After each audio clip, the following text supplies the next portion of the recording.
When you've been hurt, really hurt, it doesn't just leave a scar, it leaves a story. And the tragedy is that far too many people get stuck in that story, not because the pain was small. No, quite the opposite. Because it was so overwhelming, so consuming, that they started to believe that this heartbreak, this betrayal, this failure is who they are now. And when you start living from that place, when your pain becomes your identity, you stop evolving. You stop growing. You stop living beyond that moment. It's subtle at first. You begin to shrink. You pull back from people. You say no to opportunities, not because you're not capable, but because some echo inside you keeps whispering, remember what happened last time? That echo isn't wisdom, it's unprocessed pain, and it starts writing your script for you. You're no longer directing the course of your life, your pain is. But let me tell you something crucial. Pain is not your identity, it's an experience, an extremely important one, yes. But it's not meant to define you, it's meant to transform you. And here's where the shift begins. When you recognize that you have the agency to delete the pain, but keep the lesson. Now, by delete the pain, I don't mean repress it. I don't mean pretend it never happened.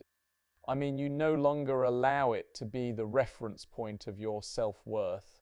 That you stop carrying it forward into every room you enter, every relationship you build, every decision you make. Emotional maturity is about looking the pain squarely in the face, saying, I see you, I've learned from you, but you don't get to drive anymore. Let's take a step back. Why do we hold on to pain so tightly? Sometimes it gives us a sense of control. It becomes our explanation for why things are the way they are.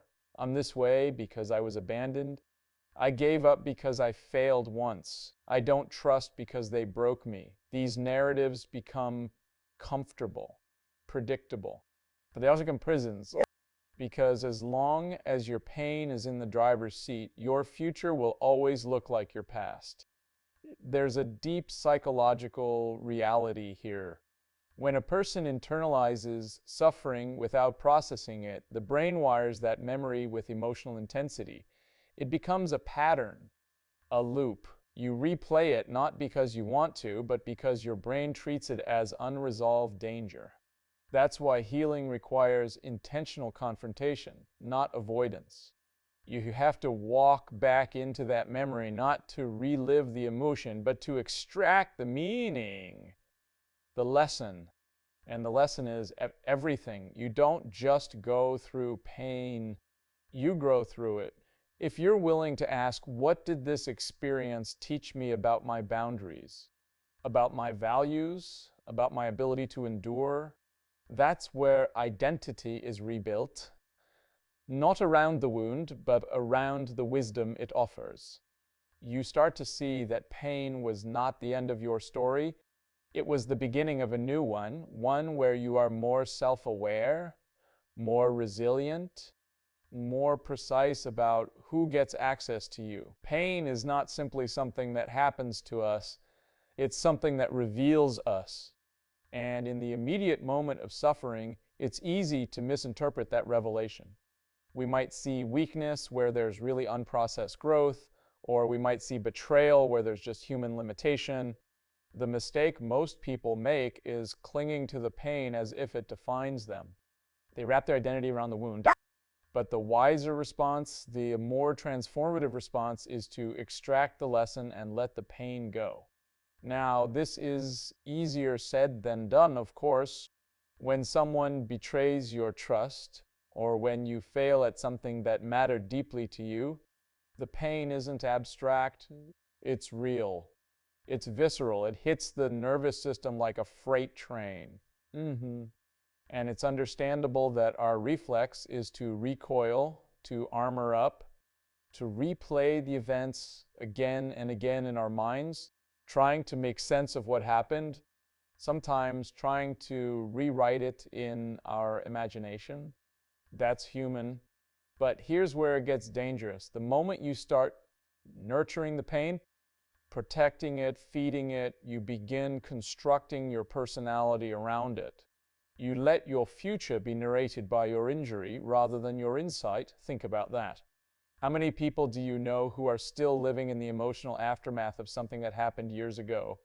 Not because they're broken, but because they refuse to integrate the lesson. They're stuck in the feeling and never extracted the meaning.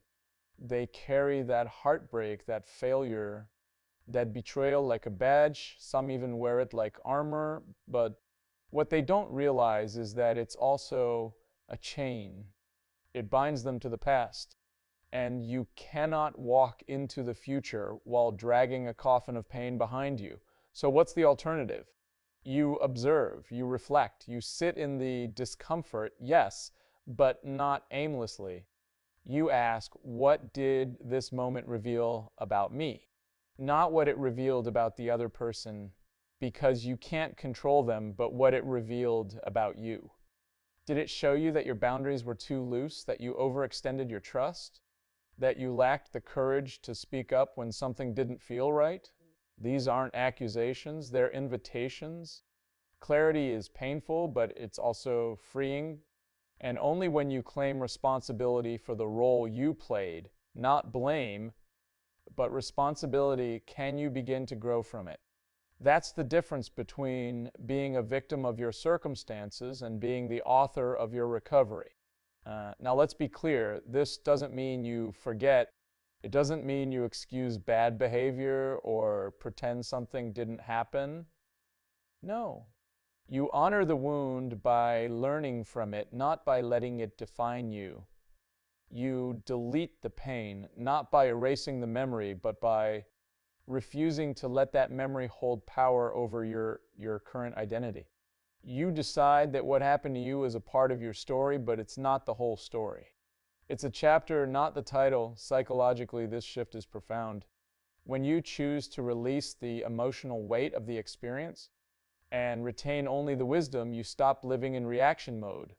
You're no longer flinching at shadows.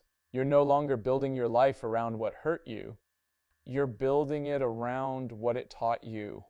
That's when your story becomes inspiring, when people look at you and don't just see someone who went through pain, but someone who transcended it. And that transcendence is contagious, because what the world needs isn't more bitterness disguised as toughness. It needs clarity disguised as it needs people who have been through the fire and came out not hardened but refined. People who know how to protect themselves without losing their ability to care. That only happens when you delete the pain, but keep the lesson. So next time you reflect on something that hurt you, whether it was a relationship, a failure, a betrayal, don't ask why it happened to you. Ask what it gave you. What did it sharpen in you? What did it expose that needed healing? What did it teach you about others, about discernment, about the depth of your own resilience? Don't throw away the experience, just throw away the emotional poison. Keep the insight. Use it to inform your choices. Let it shape the standards you set, the people you allow in, the projects you take on. That's not cold, that's wisdom. In closing, here's the hard truth. You may never get the apology you deserved. You may never fully understand why it happened. But you do get to decide what you do with it. You get to determine whether it becomes your anchor or your launch pad. And that choice is where your power lies. Let go of what hurt you. Hold on to what it taught you. That's how pain stops being your prison and starts becoming your path.